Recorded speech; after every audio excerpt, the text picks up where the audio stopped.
औज़ु बिल्लाहि मिनश शैतानिर रजीम बिस्मिल्लाहिर रहमानिर रहीम। आज ये हमारा एहतजाज पूरी वकला KPK वकला बरादरी की मुश्तरका मशावरत से हो रहा है। तमाम सूबे में जो है तमाम आज जो है एहतजाजी इस रैली निकाली जा रही है इस महंगाई के ख़िलाफ़, इस जुल्म के ख़िलाफ़। क्योंकि वो हमारे प्राइम मिनिस्टर साहब जो है जब भी किसी चीज़ का नोटिस लेते हैं तो उस नोटिस के बाद आवाम पे एक बम गिर जाता है। वो हुआ पेट्रोल के इन आवाम के लिए, इन आवाम की भलाई के लिए, इनकी तरक्की के लिए, इस मुल्क की तरक्की के लिए, हम सब के बेहतरी के लिए। क्योंकि गरीब आवाम रोज़ बरोज़ जो है वो पिस रही है।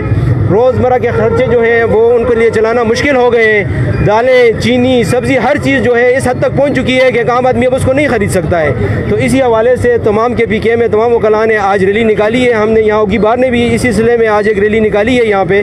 तो हम तमाम लोगों से ये अपील करते हैं कि वो इस सिलसिले में इस हुकूमत को घर भेजने में जो है एहतजाज में शरीक हो जाएँ, ताकि जल्द अज जल्द इन नाअहल हुक्मरानों से हमारी जान छूटे। आप सब जिन लोगों ने हमारे साथ शिरकत की जी, उन सब का बहुत बहुत शुक्रिया जी।